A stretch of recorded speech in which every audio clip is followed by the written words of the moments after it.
The first intervention math lesson that I'm going to be talking about today is called Race to 10. For this activity, you need a regular dice and a plus and minus dice. You need counters, and then you need a working space paper that looks like this. So this is an activity that helps practice distinguishing between the plus and minus sign and performing the corresponding operation.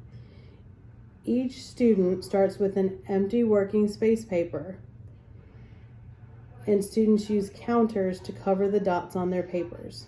The goal of this activity is to be the first one to cover all 10 dots. The students roll the dice to determine whether to add, which would be putting counters onto their papers, or to subtract, which would be taking counters off.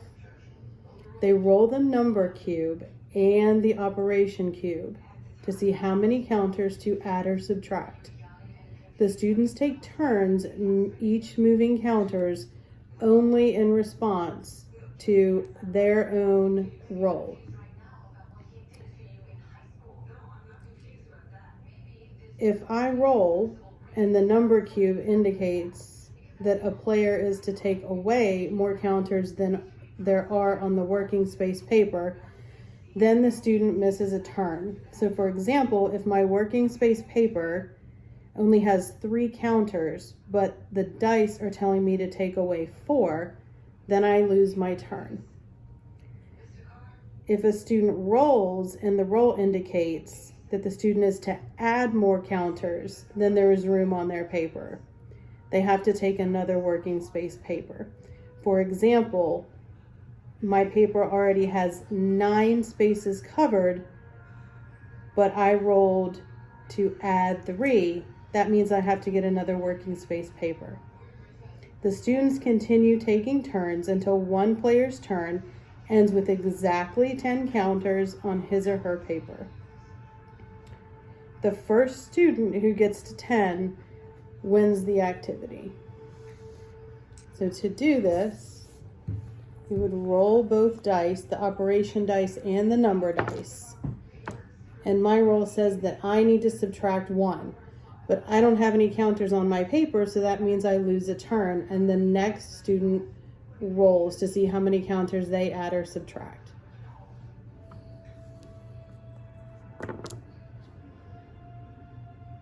So this student rolled a +3, which means that they need to add 3 counters to their board.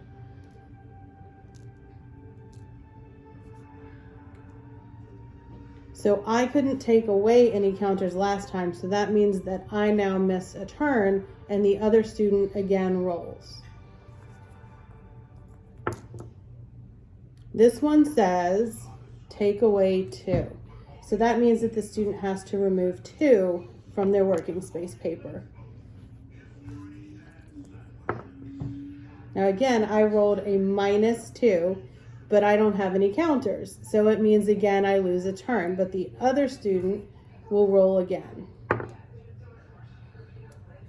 And again, this student add +3, so they're going to add 3 counters to their working space paper. Because I didn't have any counters to take away, I will lose another turn. The other student will roll again. This time, the student rolled a -4. So they're going to take away 4 counters from their working space paper. And now it will be my turn to roll again. So this time I rolled +4. So I'm going to put 4 counters on my working space paper.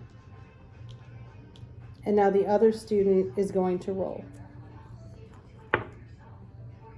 Now, they rolled a -2, and since they don't have any counters on their paper, that means they lose a turn, and I will go again. Oops, this one says -6, but I only have 4 counters on my paper, so that means that I lose a turn. The other student will now roll again. This time they rolled +3, so they will add 3 counters to their working space paper. The dice had a number 6 on it when I rolled last, but I only had 4 counters on my paper. So that means I lose a turn again, and the other student rolls. The student rolled -6, but there's only 3 counters on their working space paper. This means once again they do not have enough to take away what's on the dice. So that means they lose a turn.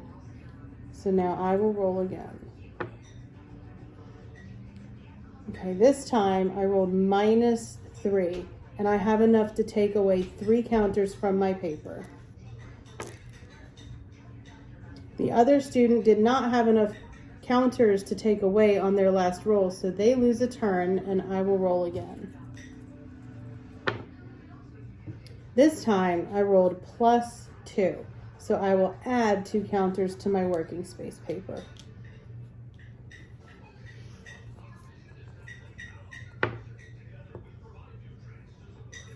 Student rolled -2, so they will take away 2 counters from their board.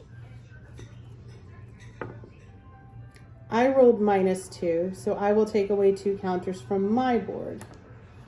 The other student will roll again. They will add 5 counters to their working space paper.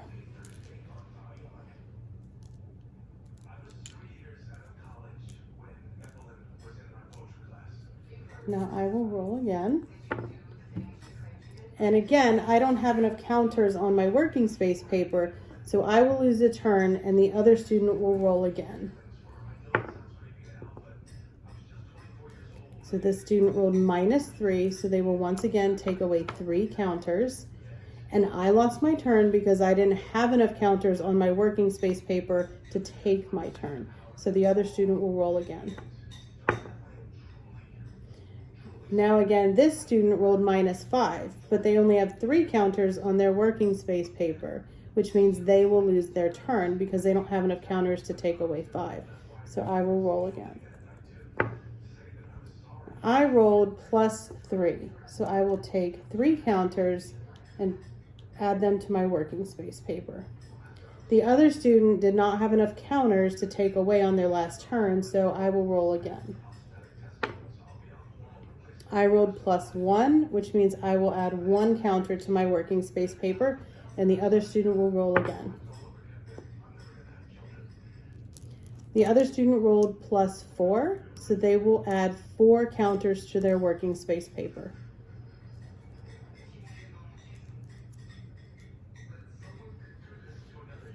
Now I will roll again, and it says add 1. So I will add 1 counter to my working space paper, and the other student will roll again. This time, the student rolled add 5. Now they don't have enough room on their paper, so what they would do would be to get another one of these working space papers so that they could add 5. They have room for 3, so for the purpose of this lesson, we will just add 3 and add 2 more on the side. But that means the game is finished because the other student filled up their board and covered all 10 dots on their working space paper. And that is the goal of Race to 10. And that is the end of this intervention activity.